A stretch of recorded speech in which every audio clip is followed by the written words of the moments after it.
یا ایھا الذین آمنوا، اے وہ لوگو جو ایمان لائے ہو، لا تبطلوا صدقاتکم، اپنی نیکیوں کو باطل ضائع نہ کرنا۔ یہاں پر دو ترجمے کیے گئے ہیں صدقات کے۔ ایک تو ترجمہ یہ کیا گیا ہے کہ اپنے مالی خیرات کو، جو مال سے تم خیرات کرتے ہو، اس کو ضائع نہ کرنا، اور ایک ترجمہ کیا گیا ہے کہ تم اپنے صدقات یعنی نیکیوں کو ضائع نہ کرنا۔ مالی نیکیاں نہیں بلکہ سب نیکیاں۔ مالی جتنے صدقات ہیں اس کی دو قسمیں ہیں، کچھ صدقات ہیں واجب ضروری، اور کچھ صدقہ، اصل میں صدقہ عربی میں کہتے کس کو؟ صدقہ کہتے ہیں نیکی کو، کوئی بھی نیکی جو آپ کر رہے ہیں وہ صدقہ ہے۔ رسول اللہ صلی اللہ علیہ وسلم نے فرمایا تم اپنے بھائی کو ایک مسئلہ سکھاتے ہو، یہ بھی صدقہ ہے، اور آپ نے فرمایا تم 2 رکعتیں پڑھتے ہو، یہ بھی صدقہ ہے، اور آپ نے فرمایا تم اس سے ہنسی سے خوشی سے بات کر لیتے ہو، یہ بھی صدقہ ہے۔ اور صحابہ رضی اللہ عنہم نے کہا اللہ کے رسول کوئی مال کے صدقے میں کچھ چیز نہ پائے، تو آپ نے فرمایا تم اپنے بھائی کو جو سلام کرتے ہو یہ بھی صدقہ ہے۔ تو اس کا مطلب یہ ہے کہ صدقے کا مطلب تو ہوا بنیادی طور پر نیکی کا کرنا، ٹھیک؟ اور پھر مال میں جب آپ اسے لے آئیں گے مالی شعبے میں، تو پھر اس کی 2 قسمیں ہو جائیں گی۔ ایک صدقات وہ ہیں جو واجب ہیں، ضروری ہیں، جیسے زکوٰۃ ہے، جیسے نظر ہے، آگے آ رہا ہے اس کا بیان کہ کوئی آدمی نظر مان لے کہ میرا فلاں کام ہو جائے تو میں اتنے پیسے اللہ کی راہ میں خرچ کروں گا، جیسے صدقہ فطر ہے۔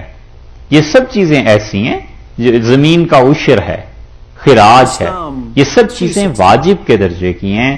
ایک تو چیز یہ ہے، اور ایک چیز اس میں سے ہے کہ صدقہ کرنا نفلی طور پر، اور نفلی طور پر صدقہ کرنے کا مطلب یہ ہے کہ وہ آدمی اس پہ فرض واجب نہیں تھا اور اس نے اپنا مال کسی کے لیے خرچ کیا۔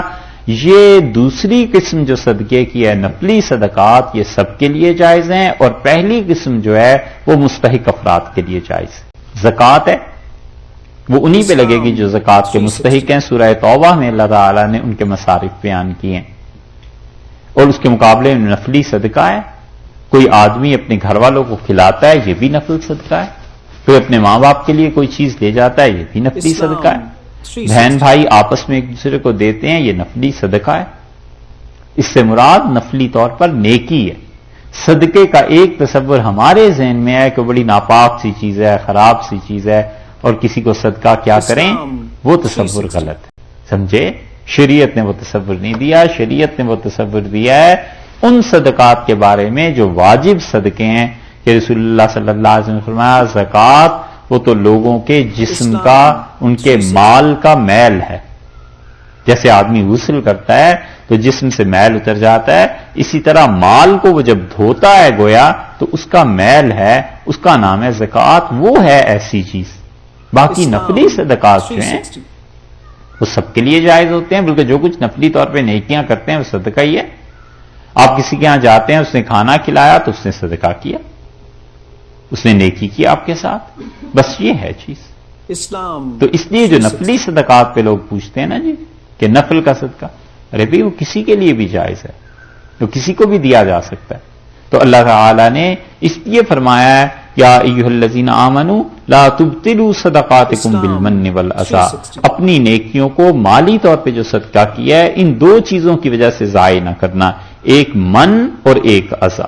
تیسری مرتبہ یہ حکم آ گیا، اوپر فرمایا تھا ما انفقوا منًا ولا اذًا، ایک، پھر بعد میں فرمایا صدقۃ یتبعھا اذًا، 2، اور تیسری مرتبہ پھر فرمایا کہ مال خرچ کر کے احسان نہ جتلانا، اور مال خرچ کر کے اللہ کو پتا تھا کہ مال جو خرچ کرتا ہے اس کے ذہن میں یہ بات رہتی ہے کہ میں نے فلاں پہ خرچ کیا ہے، اور پھر وقت آنے پہ کنٹرول نہیں کر سکتا اپنے آپ کو، اور کہہ دیتا ہے کہ صاحب ہم نے تو آپ پہ اتنا پیسہ بھی لگایا تھا، یا کسی کو کہتا ہے کہ دیکھیے ان پہ ہم نے اتنا صدقہ کیا تھا۔ اللہ نے کہا کبھی احسان نہ جتلاؤ، احسان جتلاؤ گے تو پیسہ تو ہاتھ سے گیا ہی گیا، نیکی بھی گئی، قیامت میں اس کا اجر بھی نہیں ملے گا۔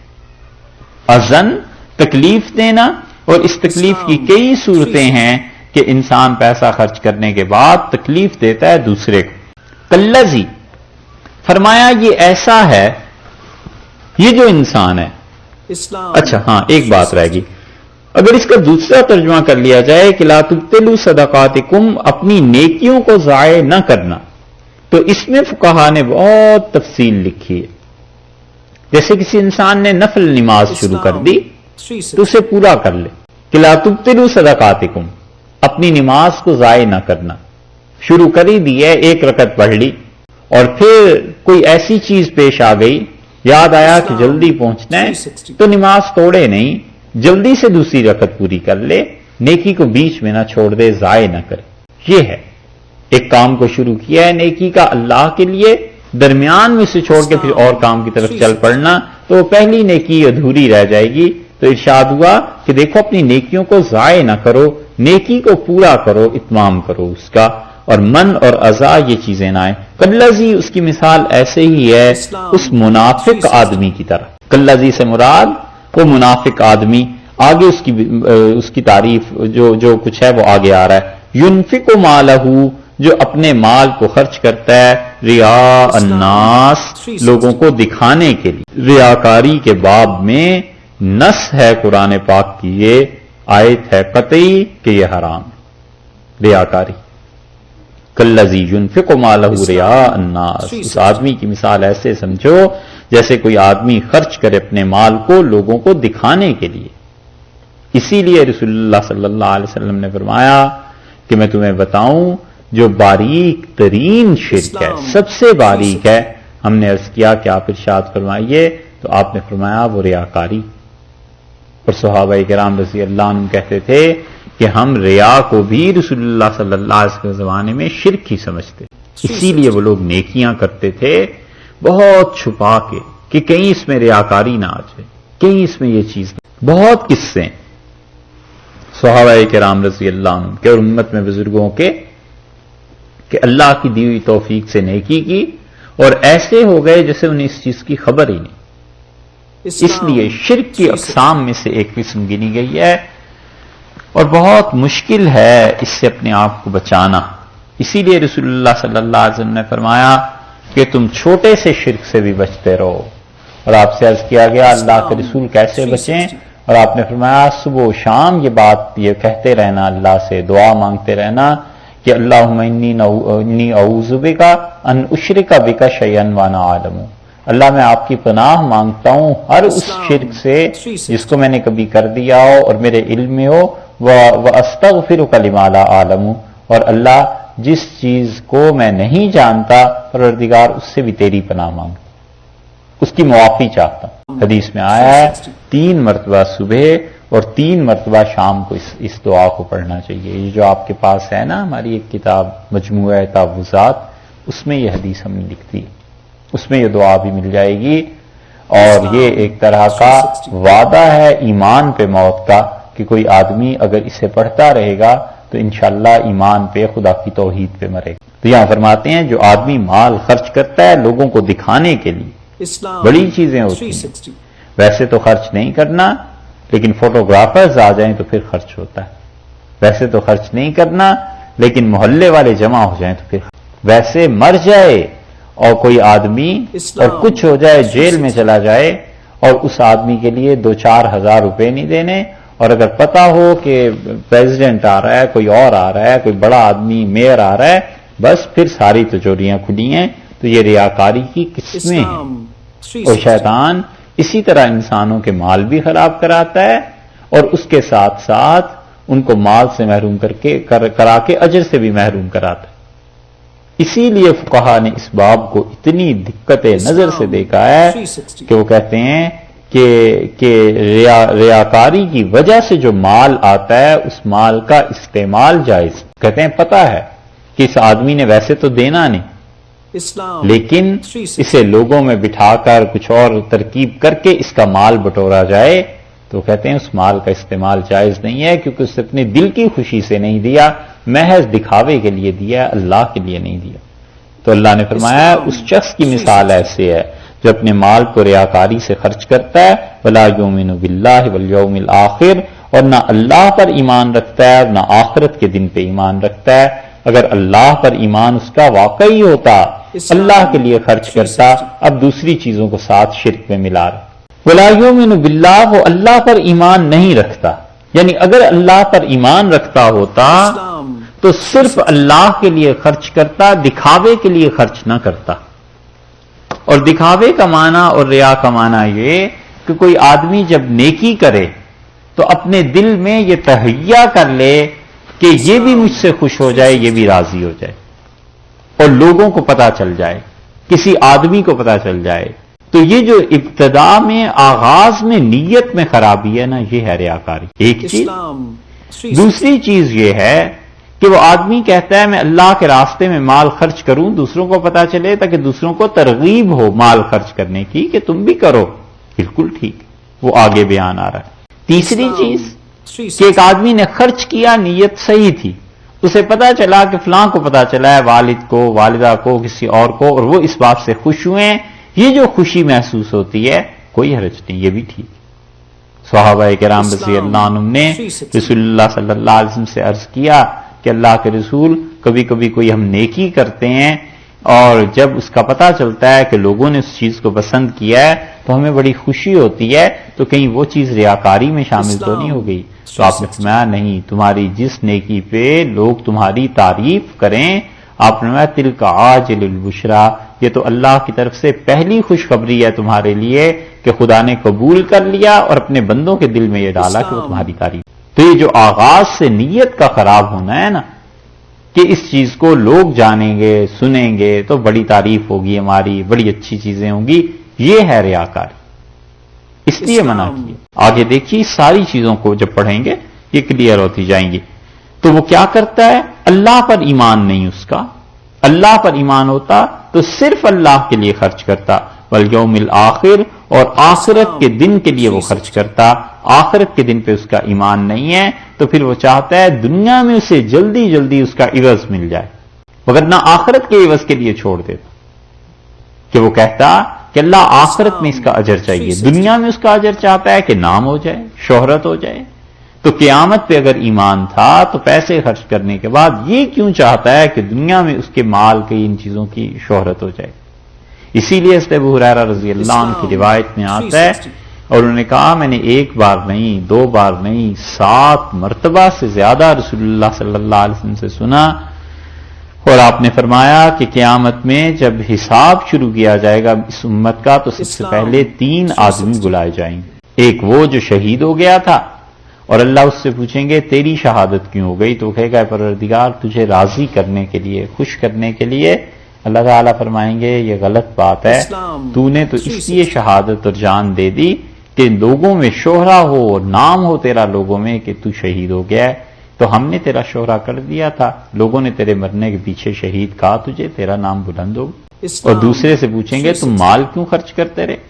وہ کہے گا اللہ اس لیے کہ تیرے رضا اور خوشی. اللہ تعالیٰ فرمائیں گے نہیں، تم تو مال اس لیے خرچ کرتے تھے تاکہ لوگ تمہاری تعریف کریں، اور ہم نے تمہارے مال کے بعد تعریف دنیا میں کروا دی تھی. لوگوں نے تمہیں کہہ دیا تھا کہ تم بہت سخی ہو، یہ تمہاری نیت تھی. اور تیسرے سے پوچھیں گے کہ تم لوگوں کو تعلیم کیوں دیتے رہے؟ وہ کہے گا اللہ تیری خوشی کے لیے. اللہ فرمائیں گے نہیں، تو یہ چاہتا تھا کہ لوگ تیرے متعلق یہ کہیں کہ تیرا علم بہت زیادہ ہے. اور رسول اللہ صلی اللہ علیہ وسلم فرمایا اللہ اپنے فرشتوں سے کہے گا ان تینوں کو میں نے وہ چیزیں دے دیں جن 3 چیزوں کی انہوں نے مجھ سے نیت کی تھی، اور پھینکو انہیں جہنم میں، کوئی نیکی نہیں. اس لیے یہ جو نیت ہے نا بڑی ہی صاف رکھنی. کبھی بھی اس چیز کو نہ کرے تمنا کہ لوگ مجھ سے خوش ہوں نہ خوش ہوں، بس اپنا سیدھا سادہ کام کرے. لوگ تعریف کرتے ہیں، اگر وہ تعریف اللہ کی جانب سے ہے، لوگوں کے ذہن میں ڈالی جاتی ہے، یہ خدا کا انعام ہے، شکر کرنا چاہیے اللہ کا. اور اگر وہ تعریف اپنی کوششوں سے حاصل کی ہوئی ہے نا، خود محنت کر کے، فون کر کے کہ میری تصویر بھی ذرا لگانا، ذرا ایسے ہو جائے ایسے ہو جائے. سب جانتے ہیں کہ اپنی تعریف خود کروانے کا اگر حیضہ ہو گیا ہے تو اسے یہ سوچ لینا چاہیے کہ مجھے ان حرکتوں سے کچھ ملنے والا نہیں.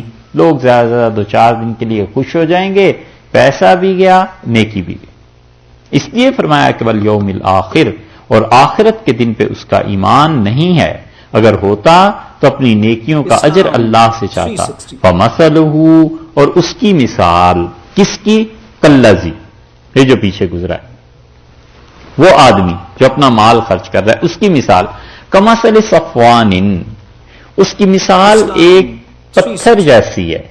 صفوان، چٹان جیسے بڑا پتھر، علیہ ترابن، اس پر مٹی پڑی. یہ تو پتھر تھا خود اور مٹی اس پر پڑی. مٹی سے مراد یہ تھی کہ مٹی اگر زیادہ پڑتی تو اس سے فصلیں اگتی، فائدہ ہوتا. اس نے زیادہ مٹی ڈالنے ہی نہیں دی، تھوڑی سی مٹی ڈالی. یہ جو پیسہ جتنا بھی خرچ کیا یہ تھوڑی مٹی تھی. فَأَصَابَهُ وَابِلٌ، اور اوپر سے زوردار بارش پڑی. وابل شدید بارش ہوئی. یہ بارش تھی ریاکاری کی. وہ غلط نیت جو کی تھی نا، وہ نیت اس کی اس مٹی پہ، اس نیکی پہ برسی ہے. فَتَرَكَهُ صَلْدًا، اور اس نے اس پتھر کو صاف کر دیا. چکنا پتھر نیچے سے نکل آیا اور وہ ساری مٹی بہ. اس آدمی نے مٹی ڈالی نیکی کی تھوڑی سی، اور اوپر سے نیکی کے بعد اس کے اوپر بارش ہو گئی. اور بارش کس چیز کی ہوئی ہے؟ یہ ریاکاری. تو ساری مٹی اتر گئی اس پتھر سے.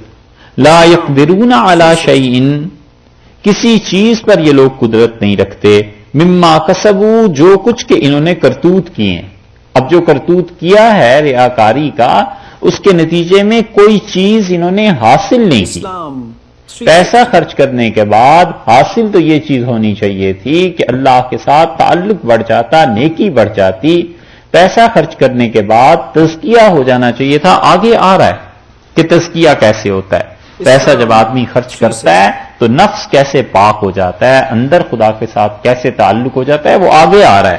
اللہ تعالیٰ بتاتے ہیں کہ اس نے کوئی ایسی چیز کی نہیں. اس نے تو اپنا نام چاہا، اس نے تو چاہا لوگوں میں تعریف ہو جائے، ہو گئی. واللہ لا یہدی القوم الکافرین، وہ لوگوں اللہ ہدایت نہیں دیا کرتا اس قوم کو جو کافر ہے. کافر اس لیے فرمایا ہے کہ پیچھے اس کی دو چیزیں گزر گئیں. ولا یؤمن باللہ والیوم الآخر، اللہ پر ایمان نہیں رکھتا اور آخرت پر.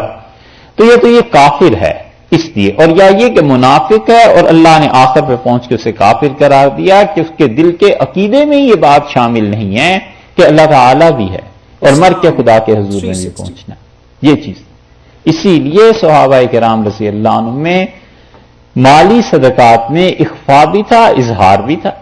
کھلے بندوں بھی کرتے تھے، لوگ دیکھتے تھے، اور بالکل چھپا چھپا کے بھی کرتے تھے. عبداللہ ابن عمر رضی اللہ عنہ کہتے تھے کہ ہمارے ہمسائے نے ہمارے گھر سری بھیجی. سری سمجھتے ہیں؟ بکرے کی سری، سرا پایا. اچھا، پائے تو نہیں، سرے کا ذکر ہے. وہ کہتے تھے ہمارے ہمسائے نے ہمارے گھر سرا بھیجا. ہاں، اور وہ کہتے تھے عبداللہ ابن عمر رضی اللہ عنہ کہ میں نے اپنے ہمسایوں کو دے دیا.